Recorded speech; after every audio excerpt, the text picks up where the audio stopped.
Halo Bung-Bung semua. Bung-Bung, tokoh PKI ini selalu dibawa ke muka persidangan Mahmilub sebagai saksi yang dibawa auditor untuk memberatkan para terdakwa. Nyono adalah tokoh PKI yang pertama kali dibawa ke Mahmilub dan saksi yang dihadirkan pertama kali adalah orang ini. Dia adalah Peris Pardede. Peris sudah lebih dulu dicap sebagai pengkhianat sebelum Syam Kamaruzzaman ditangkap. Karena informasi yang diberikan Peris Pardede kepada tentara sesudah ia tertangkap, Sudisman, pimpinan PKI yang saat itu masih buron, menganggapnya sebagai pengkhianat PKI. John Rosa mengutip cerita seorang kader PKI menulis dalam bukunya bahwa pengkhianat pimpinan PKI seperti yang dilakukan Syam Kamaruzzaman, Peris Pardede, dan tokoh-tokoh lainnya adalah hal yang wajar, memberi petunjuk bahwa partai sudah menjadi terlalu borjuis pada tahun 1965. John Rosa menambahkan, para pimpinan semestinya mencapai kedudukan mereka yang tinggi justru karena mereka telah membuktikan keberanian dan pengabdian mereka kepada PKI. Namun, kini sebaliknya. Bung-Bung, Testifiles pada konten ini akan menyajikan kesaksian Peris Pardede pertama kalinya saat ia bersaksi di Mahmilub dengan terdakwa Nyono di bulan Februari 1966. Peris Pardede adalah Ketua Komisi Kontrol CCPKI dan juga calon anggota Politbiro PKI. Dia dikenal dekat dengan DNID. Kesaksian Peris Pardede pada sidang Mahmilub dengan terdakwa Nyono ini kami cuplik dari buku G30S di hadapan Mahmilub, Satu Perkara Nyono. Buku ini memuat lengkap berita acara pemeriksaan. Berikut kesaksian Peris Pardede di depan persidangan. Bung-Bung, narator hanya membacakannya saja. Gaya, intonasi, emosi, aksen, dan logat dari pembacaan ini pastilah tak sama dengan sidang sebenarnya. Ini hanya untuk kepentingan memudahkan, membedakan orang yang berbicara. Hakim Ketua kepada Peris Pardede. Jadi saudara Peris Pardede, kesediaan saudara untuk menjadi saksi sudah saudara berikan. Kesediaan untuk memberikan kesaksian di bawah sumpah, itu pun sudah dilaksanakan. Saudara dihadapkan sebagai saksi dan akan memberi kesaksian dalam perkara Nyono ini di dalam rangka gerakan-gerakan apa yang disebut G30S atau gestok.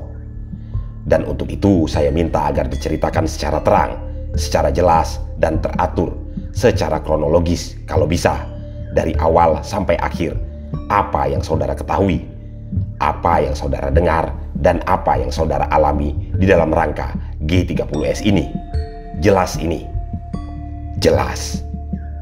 Coba ceritakan dari mana saudara mulai, saya serahkan pada saudara sendiri. Apa boleh saya cerita sambil duduk saja?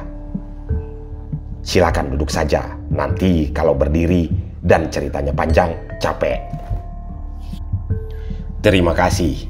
Apa yang saya ketahui di dalam prolog G30S ini adalah bahwa pada suatu hari beberapa sesudah peringatan 17 Agustus 1965, pernah diadakan suatu sidang Politbiro yang diperluas. Saya katakan diperluas karena kecuali anggota Politbiro yang ada di tanah air, namanya Yusuf Aji Torub, sarjana hukum, tapi tidak ada di tanah air. Memang tidak hadir, tapi yang hadir di sini waktu itu hadir, dan yang bukan anggota Politbiro juga ada, yaitu saya, karena saya baru calon anggota, dan kemudian saudara Suwandi, yaitu yang kebetulan waktu itu berada di Jakarta. Dia merupakan sekretaris pertama CDB Jawa Timur. Kami berdua dianggap sebagai peserta tidak aktif di situ karena bukan anggota Politbiro. Di dalam sidang itu, Ketua CCPKI DNID telah menjelaskan perjalanannya ke luar negeri karena acara dari sidang itu pun adalah mendengarkan oleh-oleh daripada Ketua DNID tentang perjalanannya ke luar negeri. Jadi ia jelaskanlah itu. Perjalanannya menyertai Paduka Yang Mulia Presiden ke Kairo, yang seharusnya ke Aljazair pun dijelaskannya. Kemudian pengalamannya di Paris. Jadi keterangannya pengalamannya selama di sana mengenai keadaan Partai Komunis di sana dijelaskan juga. Ia berhubungan juga dengan Partai Komunis di sana. Dia juga berziarah ke makam beberapa orang Partai Komunis di sana. Orang-orang pertama Partai Komunis di sana, Mau Destoris dan sebagainya. Kemudian ia juga jelaskan tentang hasil kehadirannya di Kongres Partai Buruh Romania di Bukares yang dibuka pada tanggal 19 Juli. Kemudian sesudah menghadiri itu Kongres, beliau mengadakan perundingan pimpinan PKUS Partai Komunis Uni Soviet. Kemudian sesudah itu beliau dijelaskan mengenai perkunjungannya ke Tiongkok yang seharusnya beliau pergi ke Vietnam, tetapi mendapatkan surat menurut keterangan beliau dari Sekretariat Negara yang dijelaskan di situ bahwa beliau harus kembali ke tanah air karena Paduka Yang Mulia Presiden, pemimpin besar revolusi, jatuh sakit. Jadi beliau yang sebenarnya pergi ke Vietnam tidak jadi terus pulang ke tanah air. Kalau tidak salah ada tanggalnya 7 atau 8 bersama-sama satu plane bersama tamu DPR GR yang waktu itu juga hendak menghadiri perayaan 17 Agustus. Hal itu terutama pokok uraiannya. Pada bagian terakhir tentang uraiannya, ini dijelaskan juga bahwa beliau ini pulang karena dipanggil. Beliau menjelaskan tentang sakitnya Paduka Yang Mulia Presiden pada tanggal 4 Agustus 1965. Beliau menjelaskan bahwa beliau sudah berkunjung 2 kali ke istana, bahwa inisiatif beliau juga membawa tim kedokteran RRT dari sana turut kemari. Beliau menjelaskan bahwa sudah 2 kali mengunjungi istana melihat sakit beliau. Disitulah Ketua DNID menjelaskan tentang seriusnya penyakit Paduka Yang Mulia Presiden. Menurut keterangan dokter ahli, sakit ini kalau sekali lagi terjadi alternatifnya ada 2, of lumpuh, of wafat, meninggal dunia. Dan kalau sudah lumpuh, apalah artinya lagi? Kira-kira begitulah. Beliau juga menjelaskan bahwa soal sakit ini juga serius. Memang menurut keterangan dokter ahli tadi, kalau Paduka Yang Mulia Presiden menuruti sepenuhnya apa yang dikatakan oleh dokter, ya kemungkinan besar bisa sembuh. Tetapi beliau tidak begitu khawatir, begitu yakin, karena kekangan-kekangan, pembatasan-pembatasan dari dokter ahli itu banyak, bahwa beliau bisa menurutinya itu. Pun beliau menjelaskan kesibukan dari Paduka Yang Mulia Presiden yang begitu banyak, sedang pembantu-pembantu beliau banyak menggantungkan kepada keputusan beliau. Dan beliau sendiri, yakni Paduka Yang Mulia Presiden, juga turut mencampurkan hal-hal yang sebenarnya juga lebih banyak bersifat teknis. Contohnya beliau waktu itu mengemukakan podium 17 Agustus, misalnya bagaimana mengatur baiknya.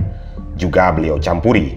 Ya, kata beliau, kalau dilihat sebagai manusia biasa, dalam usia yang begitu tinggi, pekerjaan yang begitu banyak, itu sudah berat.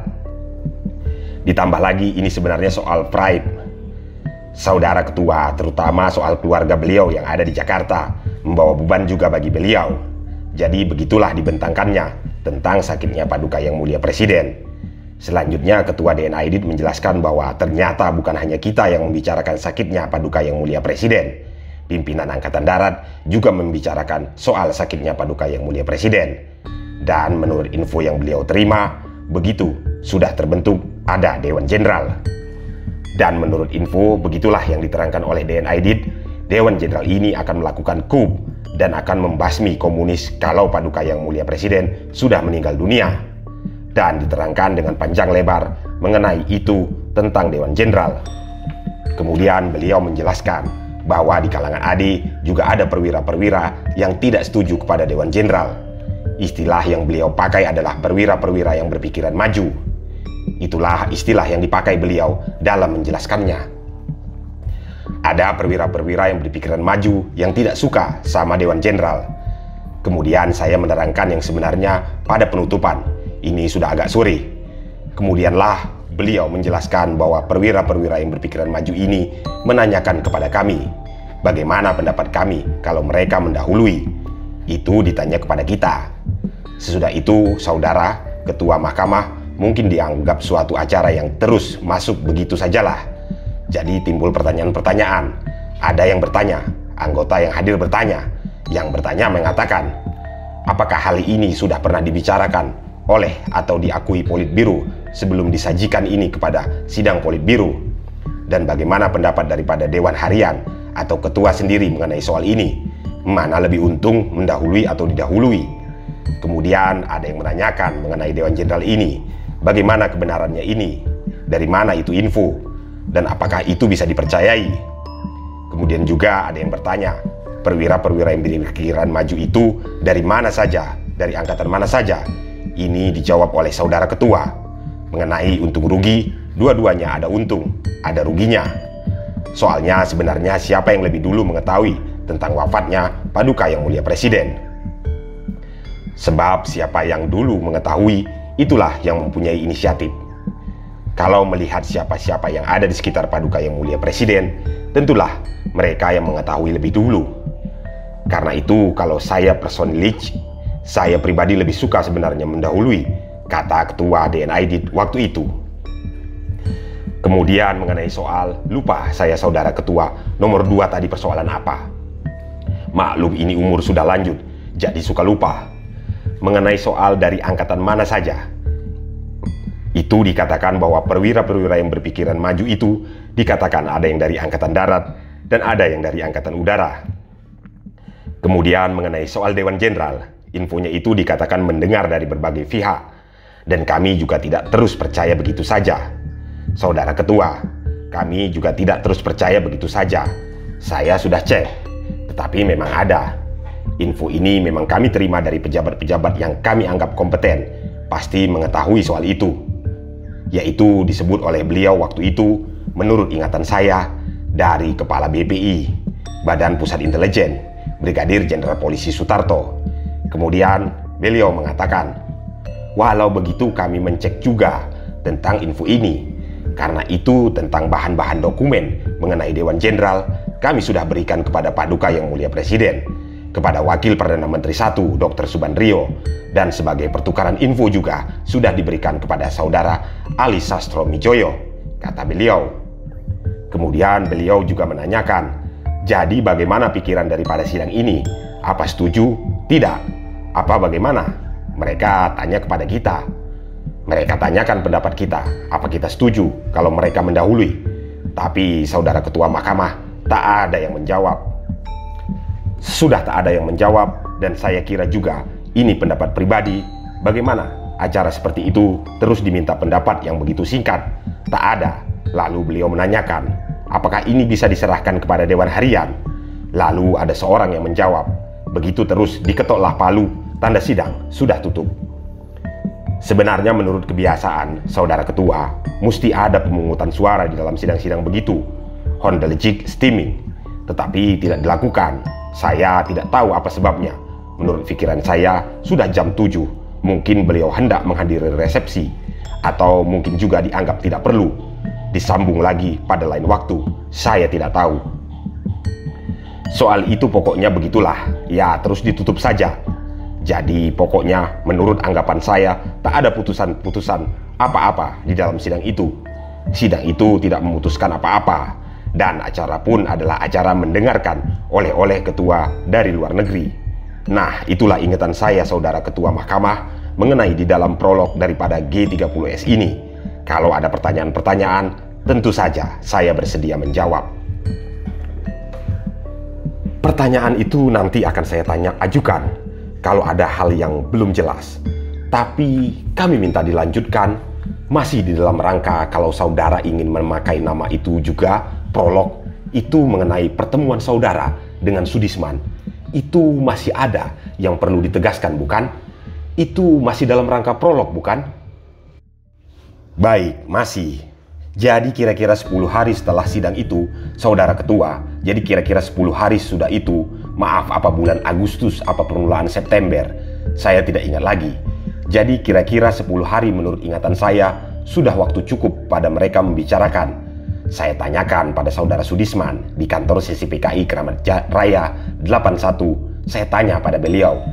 Kami bicara 4 mata waktu itu, dan tanyakan bagaimana, apa ada kelanjutan dari sidang dahulu, dan bagaimana sebenarnya mengenai apa yang pernah dikatakan itu, apakah mendahului atau didahului.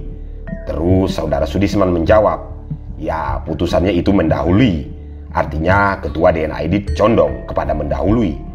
Dan bagaimana mengatasi itu kelemahan-kelemahan? Dahulu katanya ada kelemahan-kelemahan. Kalau dicetuskan kalau perwira yang berpikiran maju itu mendahului, yaitu PKI di Jakarta lemah. Perwira-perwira yang berpikiran maju juga lemah. dan kemudian juga khawatir bahwa akan dikutuk, tidak disetujui oleh Paduka Yang Mulia Presiden. Hal ini dijawab oleh Saudara Sudisman bahwa memang betul lemah. Oleh karena itu, untuk membantu mereka akan diperbantukan pemuda-pemuda rakyat pada mereka yang sudah dilatih terlebih dahulu. Walaupun mereka sebenarnya tidak suka, perwira-perwira itu lebih suka berbuat sendiri saja, tidak dicampuri oleh orang-orang sipil.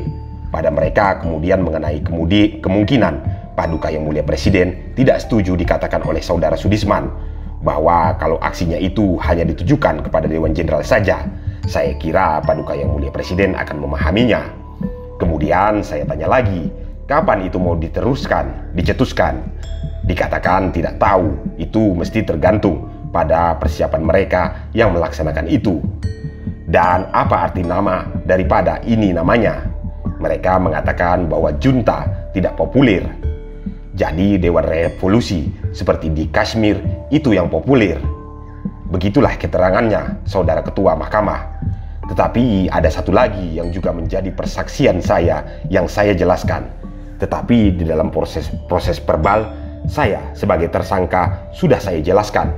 Saya hendak tambahkan di sini, yaitu karena saya anggap ini serius. Itu serius, yaitu saya menemui Saudara Lukman mengenai soal ini. Apakah ini di dalam rangka prolog itu ya? Ya, dalam rangka prolog. Sesudah itu saya tanyakan pada Saudara Lukman. Saya tanyakan, apakah betul ada putusan mengenai mendahului? Saudara Lukman marah pada saya. Dari mana saudara dengar? Saya katakan dari Saudara Sudisman. Kenapa saudara tanya-tanya? Saudara sudah tahu dari Sudisman. Apalagi saudara mesti tanya-tanya? Apalagi yang kamu tanya sama saya? Ya, mengenai itu saya tidak tanyakan bagaimana sesungguhnya. Dikatakan bahwa apa yang dikatakan Saudara Sudisman itu sudah jelas. Kemudian dikatakan oleh Saudara M.H. Lukman, lain kali jangan suka tanya-tanya. Kalau pimpinan tahu bahwa saudara sebagai calon anggota Politbiro itu perlu tahu, akan diberitahu, maka tidak usah bertanya-tanya. Dan apa juga sudah dijelaskan oleh Saudara Sudisman, itu adalah pikiran DN Aidit sebelum dibawa ke sidang. Tapi setelah dibawa ke sidang putusannya lain. Karena itu saudara tidak usah newing gering. Itu tidak baik. Buat saudara anggota komunis tidak baik. Demikianlah dijelaskan oleh Saudara M.H. Lukman. Nah, begitulah tambahan dalam rangka prolog ini. Pertemuan saudara dengan M.H. Lukman itu kira-kira tanggal berapa? Pokoknya sehari kira-kira sesudah dengan Sudisman. Lalu apa sesudah waktu itu masih ketemu dengan kawan Sudisman lagi? Tidak ketemu lagi dan tidak menceritakan kepada Sudisman bahwa diperoleh teguran dari kawan Lukman karena khawatir itu dianggap bersalah.